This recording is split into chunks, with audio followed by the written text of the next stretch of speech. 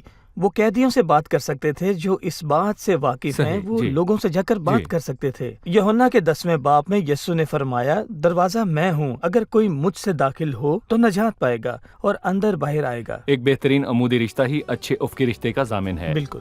آپ دونوں کا شکریہ۔ اب ہم مہمانوں سے ان کی رائے جانیں گے۔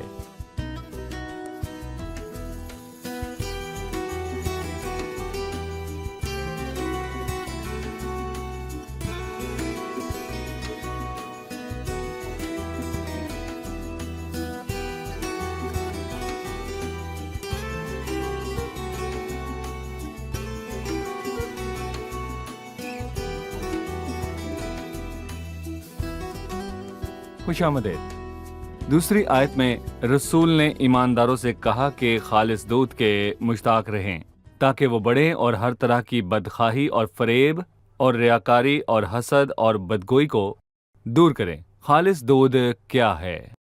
یہاں پر خدا کے کلام کو خالص دودھ کہا گیا ہے۔ جب ہم خدا کے کلام کو نوش کرتے ہیں تو اس کے وسیلے سے بڑھتے ہیں اور ہم بڑھنے کے ساتھ ساتھ اس کی مہربانی کا مزہ بھی چکھتے ہیں۔ ٹھیک ہے جی، کیا کہیں گے؟ صحیح۔ میرا سوال کاہنوں کے مقدس فرقے کے متعلق ہے۔ کاہنوں کے مقدس فرقے سے کیا مراد ہے؟ کاہنہ کا مقدس فرقہ خدا کے ساتھ ہمارے عمودی رشتے کا بیان ہے۔ ہم روحانی قربانیاں چڑھائیں۔ شاہی فرقہ افقی سمت میں لوگوں کے ساتھ ہمارا رشتہ ہے۔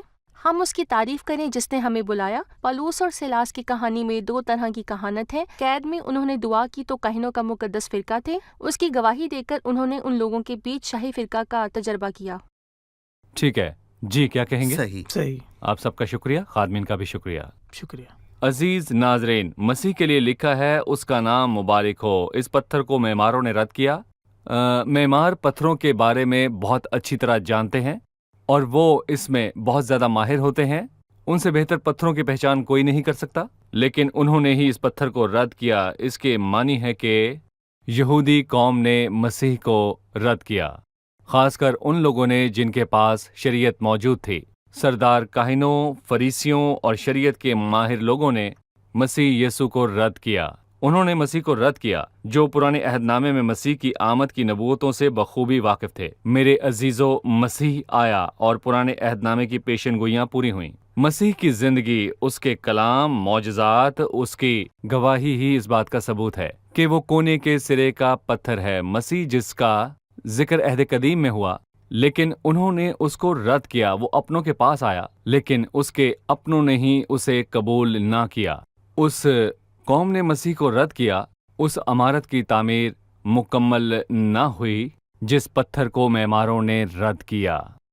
لوگوں نے اس کو رد کیا، پر خدا کی نظر میں وہ قیمتی اور چنا ہوا پتھر ہے۔ اگر آپ مسیح پر ایمان رکھتے ہیں تو کاہنوں کے مقدس فرقے میں شامل ہوتے ہیں تاکہ روحانی قربانیاں دے جو مسیح کے وسیلے سے خدا کے حضور مقبول ٹھہریں۔ میری دعا ہے کہ آپ مسیح کو قبول کریں۔ اگلی قسط میں پھر ملاقات ہوگی۔ خداوند آپ کے ساتھ ہو۔